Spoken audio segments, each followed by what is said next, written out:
Hi there guys, I'm Nikhil from Notion Hub, and in this video, I'll be showing you the most important features of Realme GT 5G.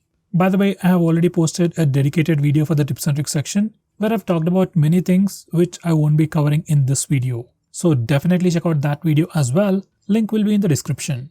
With that said, the most highlighting feature about this phone is definitely its performance. This phone sports the Snapdragon 888 processor with Adreno 660 GPU.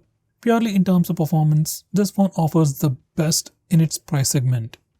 Next, it also has a pretty impressive display. It comes with a 6.43-inch Super AMOLED display with 120Hz screen refresh rate with HDR10+ support. Now this is definitely one of the best displays in the market, and as it's an AMOLED display, it's great for watching videos, playing games, and it's also very power efficient.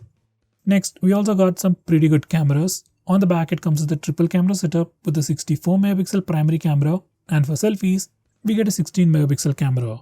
Next, this phone also has some amazing charging speeds. It comes with a 4500mAh battery, which is sufficient for most users for an entire day, and it comes with a 65W power adapter, so you can completely charge your phone from 0 to 100% in just 35 minutes. If you want to charge it up to 80%, you can just do it under 15 minutes, which is pretty impressive.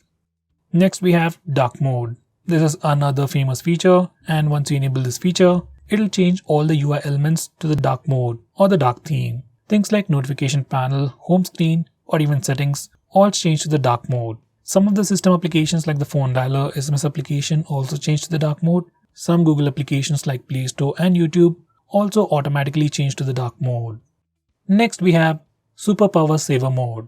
Once you enable this feature, your phone turns on dark mode, restricts performance, reduces battery usage, and gives you few applications that you can use, and also gives you the option to add few more apps. In this mode, phone's standby time increases drastically. By the way, we can still use internet in this mode. It does consume more battery, but it is definitely better than the regular mode. Next, we have Eye Comfort mode. It's just another name for the reading mode, and once you enable it, it puts a warm tint on the screen to reduce the blue light emitted from the display. It also has the black and white mode, where it turns the whole display black and white. We have a new navigation gesture called swipe from both sides. Now once you enable this feature, you can swipe from the bottom to go home, swipe and hold for recent tabs, and finally swipe from the left side or right side to go back a step. These are the new swipe gestures even seen on Android 10, and it's already available on this phone. Now going on next, we have a super handy shortcut to trigger Google Assistant with the power button. Once you enable this feature, you can long press the power button to trigger Google Assistant.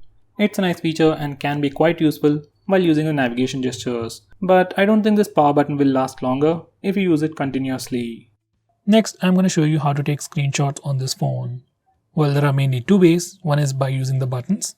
Just press the volume down and power button both at the same time to take a screenshot. Next, we also have the 3-finger screenshot gesture. Once enabled, you can just swipe down using 3 fingers to take a screenshot. By default, this gesture is always enabled. Next, I'm going to show you how to take a long screenshot. First, take a screenshot. You can either use the buttons or the gesture. Once you have the preview of the screenshot, just swipe it down to take a long screenshot. If you have already opened the screenshot, you can click this button to take a longer screenshot. Next, we have partial screenshot. For this feature, we are going to use that 3-finger screenshot gesture in a different way. Once you enable this feature, you can just touch and hold the screen to take a partial screenshot. You just need to place the 3 fingers, then slide it slowly to take a partial screenshot. Now going on next, this phone even comes with screen recording. I really don't know why you want to record your screen, especially on an Android phone, but for some reason if you want to record it, you can start it from the notification toggles, or you can also use the smart bar, which can be accessed from anywhere by swiping on the right side corner. You can stop recording by clicking the stop button on the floating bubble. Next, we have flash on call.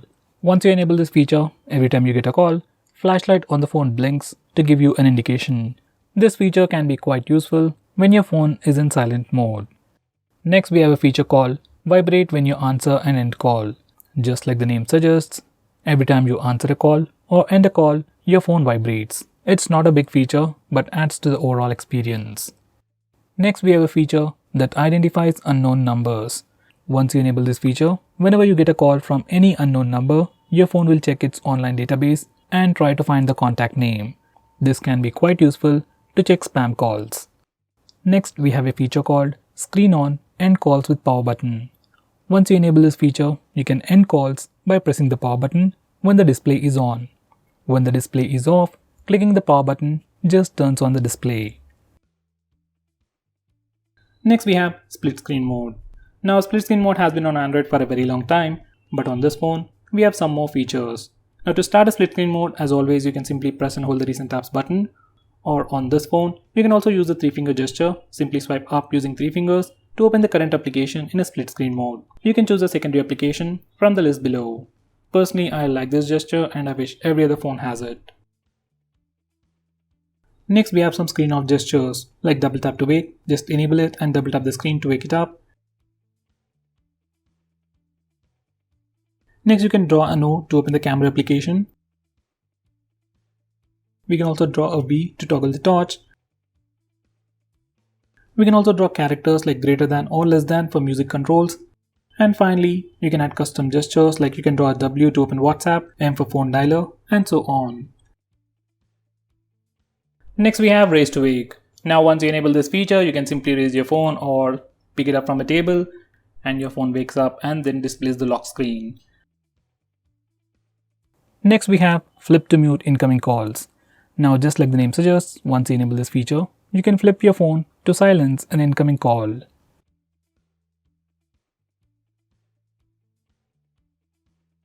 Next, we have One-Handed Mode. You can enable this feature from the toggles, and once you click on it, screen size will shrink and your phone becomes much more usable one-handed.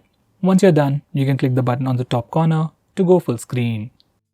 Next, we have Digital Wellbeing. Now, this is a feature from Google that tracks all your usage on your phone and gives you a complete analysis of which apps you're using more, and then helps you limit your usage and block notifications from those applications. Next, we have Wind Down. This feature is part of Digital Wellbeing, which can help you sleep faster at night. Using this feature, you can schedule your phone to turn on grayscale mode and do not disturb mode automatically at a specific time. Next, we have OC Visual Effect. This feature slightly improves the picture quality of the display by making content from apps like TikTok, VMate, and more look more pleasing. It does work, but right now only few applications support it, and it does drain your battery.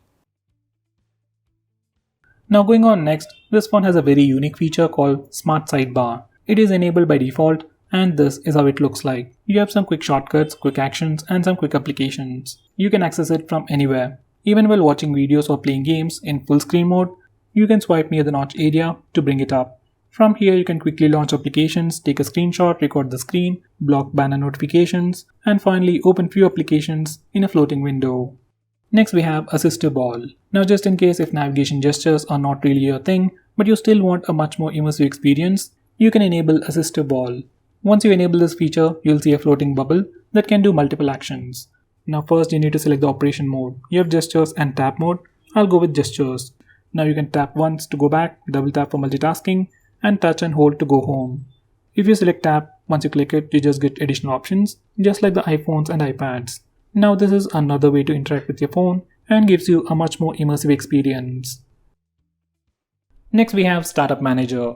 Now, just like the name suggests, it's a feature that allows you to stop applications from auto-starting in the background. Now, most of these applications automatically start in the background and then drain your battery life. And for the most part, just applications like maybe Instagram or WhatsApp needs to be allowed to auto-start. So you can disable auto-start permission for all these applications and further improve the battery life. Next, we have an app lock built into the system. And unlike most phones, we can unlock locked applications either by using the password or the fingerprint scanner, and even by using the face unlock feature. So if you're already using face unlock feature on your phone, most of the time you won't even see the lock screen. Now, because of this one particular feature, you can lock any application you want and you won't be inconvenienced in any way. Next, we have Clone Apps, which is a feature that allows you to use two instances of the same application. Like you can have two WhatsApp accounts, two Facebook accounts, and two Instagram accounts on the same phone. This is definitely a very handy feature, but it is still limited to only very few applications. Let's say if I want to use two Paytm accounts on the same phone, we can't do that. Next, we have Game Space.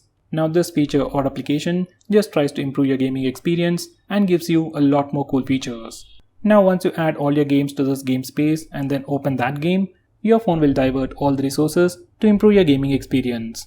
It means faster game load speeds, better visuals, and more than that, it gives you the option for Do Not Disturb mode, where you won't be interrupted with annoying notification sounds or visual disturbances like banner notifications.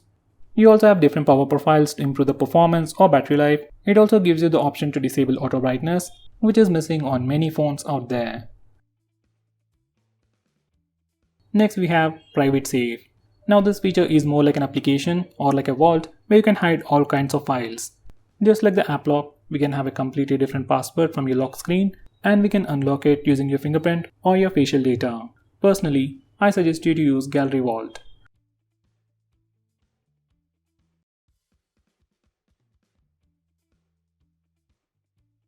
Next we have Automatic On-Off.